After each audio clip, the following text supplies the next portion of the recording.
सीधा सड़क पॉइंट को जाउछि हमर खरीफ रे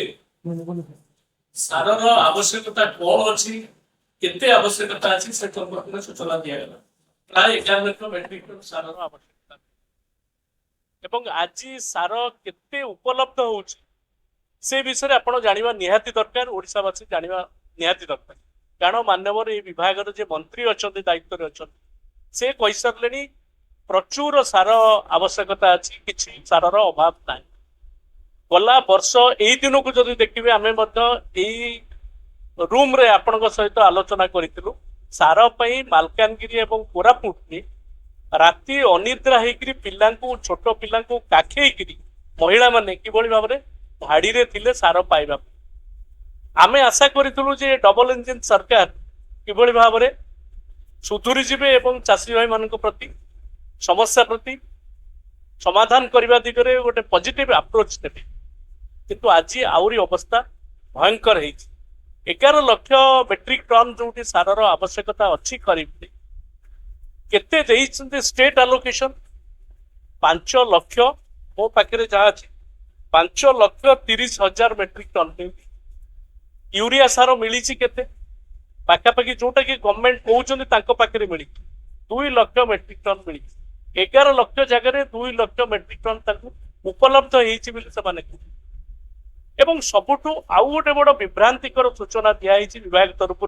ए विभाग शासन सचिव मत गोटे कलेक्टर मान चिठी देते विकल्प सार आम यूरिया दे पारूनी हाथ टेक विकल्प सार नाम कम्प्लेक्स फर्टिलाइजर दवाई जो देइचंदी आह्वान देइचंदी समस्त चाषी भाई मैंने यूज करतु ये गोटे चाषी भाई मान को विभ्रांति करने मुझे डबल इंजिन सरकार गोटे षड्यंत्र तार कारण हूँ जो कथा ये अरुण बाबू ये सूचना देले यूरिया रे जो परिमाण नाइट्रोजेन अच्छी 46% वर्तमान जो विकल्प सार कथा कहते नाइट्रोजेन परिमाण अच्छी 20 21% पाखापाखि तेणु ये 46% जो आवश्यकता होता चाषी भाई मानकर नाइट्रोजेन से ये किभली भाव में आवश्यकता पूरण करिवो एवं कौ भाया स्पेसिफिकेशन समान रही विभाग शासन सचिव कहते मंत्री ये वितर्क रही केवल से जो पैक्स एवं लैंप्स को जाऊँगी आमर यूरिया सार जाइए से सार गुड़िक जो रेट रही 266 टंका लिखित रेट रही आउ टिके बढ़े 270 पाखापाखि बिक्री करा जाउछि किंतु वास्तव में सेटा मार्केट रे बिक्री होछि 500-600 एवं बरगढ़ एवं कोरापुट इत्यादि जिले में जो समस्या देखाई सुंदरगढ़ रे धाड़ी बांधिक राति तमाम चाषी भाई मैंने ढड़ा होती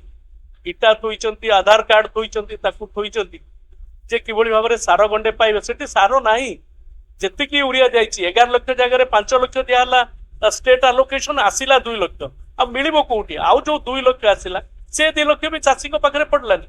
सेठी छत्तीसगढ़ को चालान हो जाइए अधिक रेट रे बर्तमान बिक्री होची छत्तीसगढ़ में आम पाखे खबर अच्छी गणमाध्यम प्रकाश पाई केवल सेतिक नुहे मु आपको कही रखा चाहूँगी जो रेट कथा कहते जे यूरिया रेट एवं अन्य सारर रेट विषय सरकारी रेट रही मुझे कहीदे जे यूरिया 45 केजी की 266 टंका 50 डीएपी 50 केजी की 1350 एमओपी ऑल 50 केजी की 1850 इफ्को सार 50 केजी की 1800 टंका पीपीएल 50 केजी की 1800 टंका ग्रोमोर 50 केजी की 1800 टंका पीपीएल 50 केजी की जोटा 22-32-16 रेशियो रे जोटा कहुच्छी से किनिया 2250 यूरिया सारर दाम हूँ 266 यार रेट के सरकार तो कागज पहुंचे तेणु ये चढ़ा दर रे किणवे यूरिया सार पाइबे ये जो व्यवस्था है विभ्रांत कराऊँगी किभली भाव में कम्प्लेक्स फर्टिलाइजर किणतु यूरिया उपर निर्भर करतुनि चाषी भाई मैंने रास्ता ढड़ा हे मोर अनुरोध रोच ये भयंकर परिस्थिति चाषी भाई मान विभ्रांत करने ये सरकार डबल इंजिन सरकार उद्यम कर या भितर टिके माननीय मुख्यमंत्री टिके मुंड खेलवार आवश्यकता रही कारण आम पाखे जी खबर रही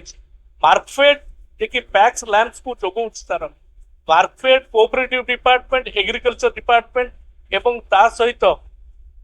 सप्लाई डिपार्टमेंट जार जार किसी कार्यक्रम या भितर रही भितर कोड नहीं विशेषकर एग्रीकल्चर डिपार्टमेंट एवं कोऑपरेशन डिपार्टमेंट ता भितर आदौ तालमेल नहीं माननीय मुख्यमंत्री तुरंत या भितर इंटरफेयर करी ये समस्या समाधान करने उद्यम करंतु ना विजु जनता दल चाषी सहित रही चाषी सहित विगत दिन आज रही आम राजरास्ता को ओह्लैया बाध्य धन्यवाद।